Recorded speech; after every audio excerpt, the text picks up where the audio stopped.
Continuando a parte que estamos falando sobre graça, o veículo da justiça.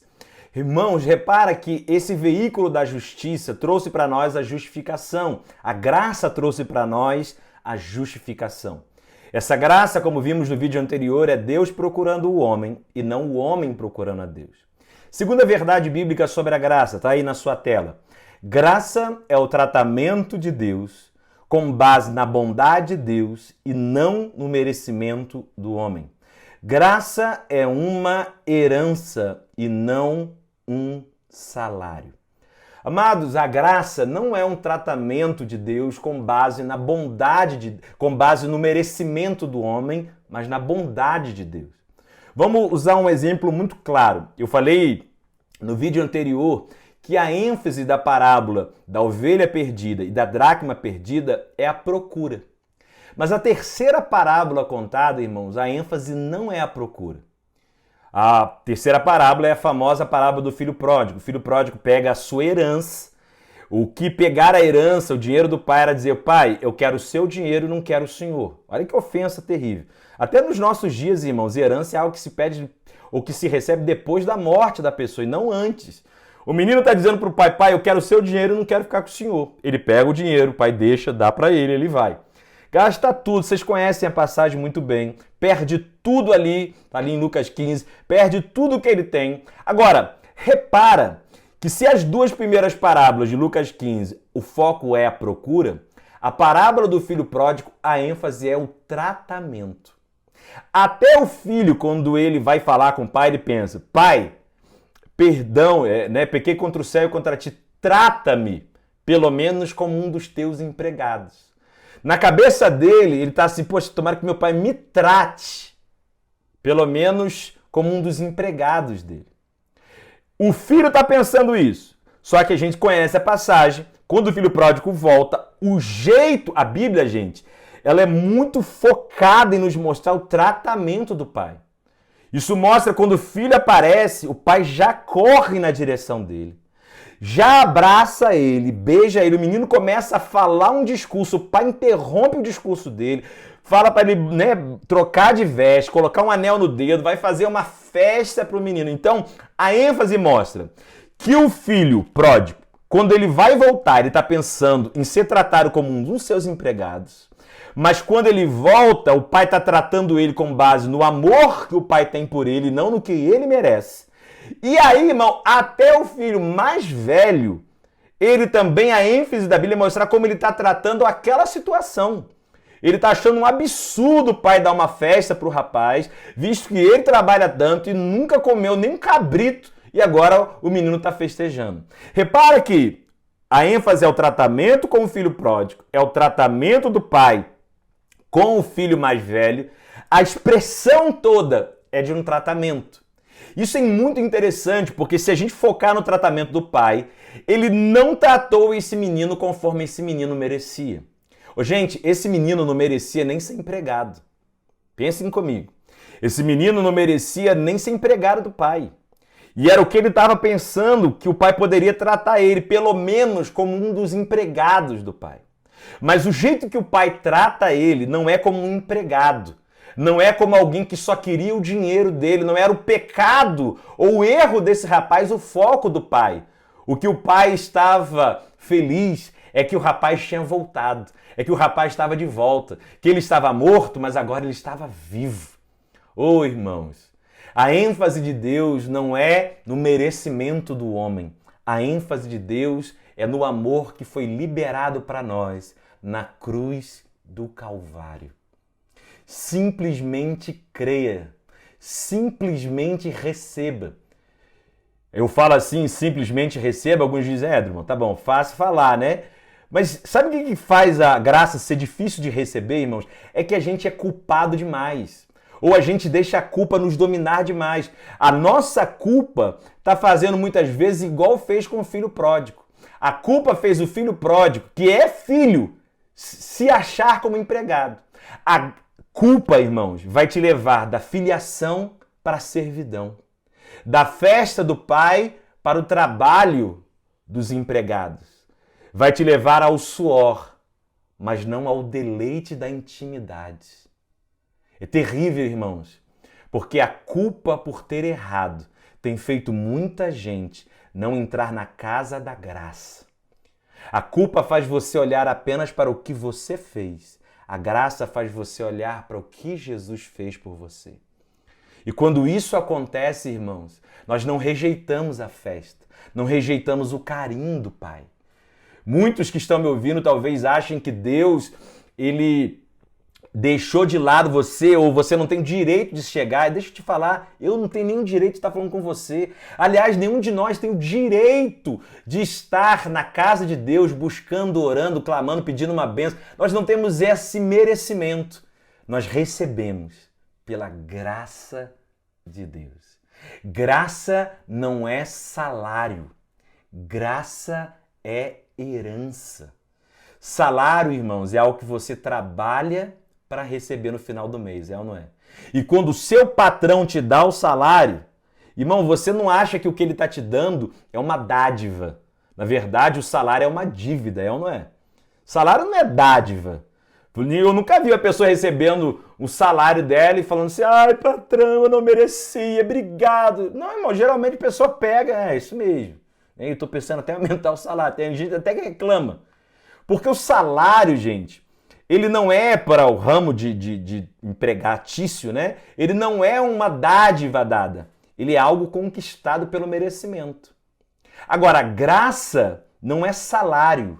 Graça é herança. E o que é uma herança, Drummond? É alguém que trabalhou a vida inteira, ele deixa um testamento, e nesse testamento, o herdeiro ou recebe, aceita ou rejeita, mas ele não pode alterar o testamento. Uau! O nosso Senhor Jesus morreu e tem um testamento, um novo testamento para mim e para você, com uma herança maravilhosa, irmãos. Eu e você podemos receber ou rejeitar, mas não podemos alterar. E aqui está muito forte para nós. Não é algo que você conquistou, é algo que Jesus conquistou. O que temos como herança não é algo que uma pessoa conquista. Né? Vamos dizer que seu pai e sua mãe trabalharam a vida inteira e deixaram uma boa quantia para você. Quem trabalhou foi seu pai e sua mãe. Quem fez por merecer aquela quantia foi ele. Você está recebendo porque você é herdeiro. Você não é assalariado do reino, irmão. Você é herdeiro do reino. A graça é que libera na sua vida as bênçãos de Deus.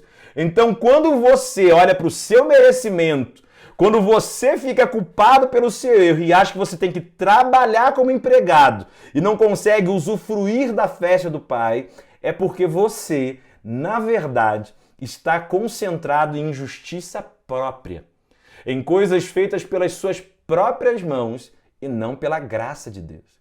A justiça que estamos falando, esse relacionamento sem medo de Deus, que estamos aqui mencionando, irmãos, só será vivido e usufruído por nós se nós entendermos a graça de Deus. Se estivermos olhando só para a nossa justiça própria e não para a justiça que vem de Deus, isso é meros trapos de imundícia. Isso não presta para coisa alguma. E isso nos atrapalha de viver o que Deus tem para nós. Então, graça não é tratamento com base no meu merecimento, mas na bondade de Deus. Isso nos leva à terceira verdade. A terceira verdade bíblica sobre a graça é que graça é favor não merecido. Por isso, a condição para recebê-la é assumir a condição de não mérito. Olha aí na sua tela. Graça é favor não merecido. Por isso, a condição para recebê-la é assumir a condição de não mérito. Uau! E bom, peraí, se graça é favor não merecido, qual é a condição para eu receber essa graça? Entender que eu não mereço. Se eu não entender que não mereço, não tem como receber a graça. Interessante você olhar para a Bíblia e perceber que a graça de Deus, ela faz de alvo quem assume o seu não merecimento. Isso é algo incomum, irmãos, para, por exemplo, os fariseus religiosos que estavam no templo. Eles não entendiam o amor de Deus, a Jesus Cristo recebendo prostitutas e ladrões. E eles, muitas vezes, tinham uma postura tão altiva de achar que não mereciam. E você percebe claramente que se tem uma classe que não viveu o que Jesus tinha para ela, foi a classe farisaica, que mais questionava do que recebia o que Jesus fazia. Uma vez Jesus chegou a dizer que ele não veio para os sãos, ele veio para os doentes. Jesus disse, eu não vim para os sãos, eu vim para os doentes. Agora, gente, nós já aprendemos, Romanos 3:23, que todos pecaram e destituídos estão da glória de Deus.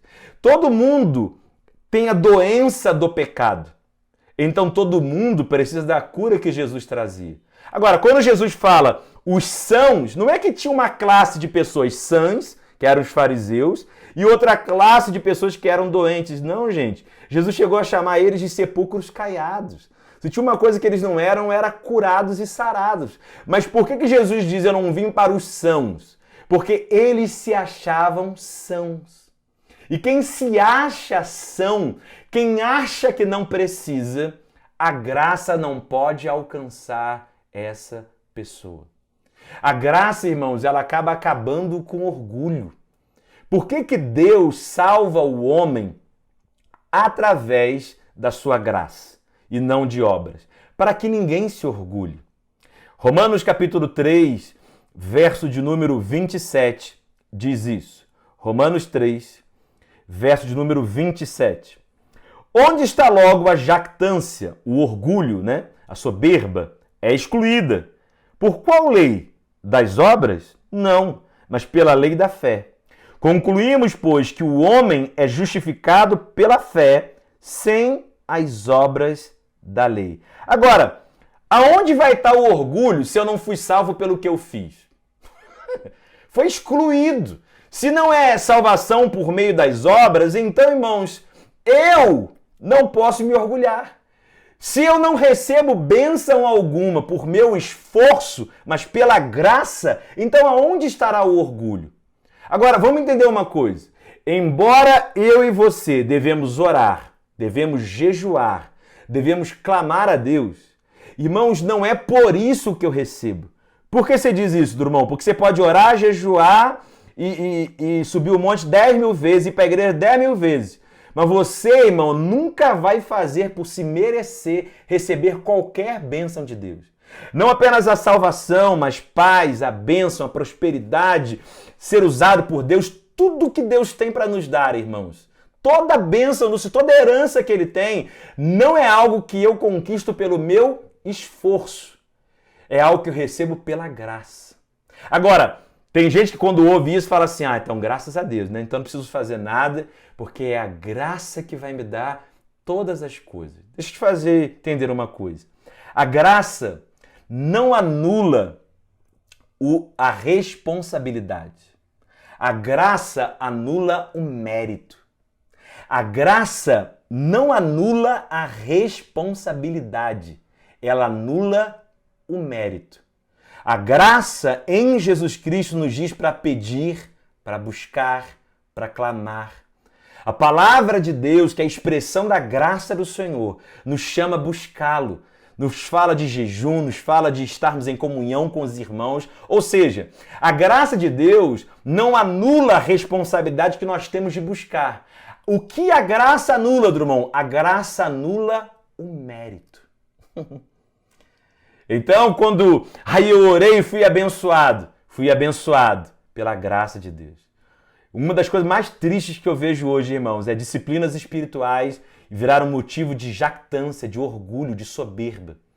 Você pergunta para uma pessoa assim, você foi abençoado, como é que você recebeu essa benção? Aí a pessoa fala assim, eu paguei o preço, dobrei meu joelho e orei. Ou seja, ela está dizendo o seguinte, eu recebi porque eu orei. Agora, irmão, você pode orar 24 horas. Se você receber uma benção, não é pela sua oração, é pela graça de Deus. A oração, o jejum, a busca, a santidade, elas me posicionam, mas elas não são um motivo, a origem das bênçãos que nós recebemos. Muitas vezes pessoas vão olhando para o que fazem e acabam ao longo da sua vida cristã baseados tanto no seu próprio mérito que na graça de Deus, que começam a entrar num lugar onde elas não recebem. Na verdade, elas começam a entrar num lugar onde elas se acham e ficam todas orgulhosas das coisas boas que realizaram. Irmãos, isso é um caminho terrível. Isso é um caminho de justiça própria que faz você não viver a justiça que vem de Deus, que faz você não viver aquilo que Deus tem para a sua vida. Você sabe que tem gente que faz tudo certinho, ora, busca, jejua, procura seguir tudinho, mas não recebe as coisas de Deus. Sabe por quê? Porque no fundo do coração dele há um espírito meritocrático. Ou seja, eu estou fazendo para receber. Eu estou fazendo para ter. E essa meritocracia, irmão, qual é o perigo da meritocracia? Ela cria orgulhosos, que batem no peito e dizem, eu recebi porque eu orei, eu recebi porque fui na igreja, eu recebi porque fiz isso ou fiz aquilo. Ô, irmãos, isso é terrível, isso vai gerar um orgulho, e o orgulho, diz a Bíblia, precede a queda. Olha para o filho mais velho, aquele homem que representa, aquele filho que representa a classe religiosa que fazia tantas coisas. O filho pródigo vai embora, fica no hedonismo, no prazer, vivendo coisas dissolutas longe. Ele volta. Mas o filho que ficou na casa, irmãos, ele está fazendo as coisas direitinho, está trabalhando para o pai. Mas, gente, nem o filho que está lá fora e nem o filho que está aqui dentro estão em verdadeiro relacionamento com o pai. Porque o filho, quando ele viu a festa e reclama de tudo aquilo, ele fala assim, pai, eu trabalho para o senhor, em versão super atualizada, né, do Drummond, ele poderia dizer assim, eu trabalho igual um condenado para o senhor nunca matou um cabrito para mim, e para esse menino aí que se perdeu tudo na vida, você faz uma festa dessa. O que ele está dizendo? Eu trabalhei, eu mereço um cabrito. Uau! Irmão, tem gente que usa o trabalho dele como moeda de troca para receber de Deus. Isso é um caminho, gente, tenebroso. É um caminho que não enfoca o Pai, na verdade, enfoca o mérito. Não enfoca a graça, enfoca aquilo que nós achamos que devemos viver ou usufruir. Isso é terrível. Uma pessoa que está nessa posição, ela não recebe a graça. Porque a graça, gente, é só para quem assume que não merece. Para aquela pessoa dizer, eu não mereço. Quem sou eu? É essa pessoa mesmo que é o alvo da graça. Quando você diz, Drummond, eu não mereço receber isso. Então é você mesmo que é o alvo dessa benção. Porque a graça não é para as pessoas tops de linha. A graça é exatamente para aqueles que entendem que não merecem. Ô, irmãos, isso é maravilhoso. Porque o nosso Senhor Jesus nunca procurou pessoas pela habilidade. A palavra de Deus, o Senhor, o nosso Deus, nunca procurou gente pela capacidade pessoal que aquela pessoa tinha, pela habilidade que ela tinha. Na verdade, a palavra de Deus não procura pessoas pela habilidade, procura pessoas pela debilidade.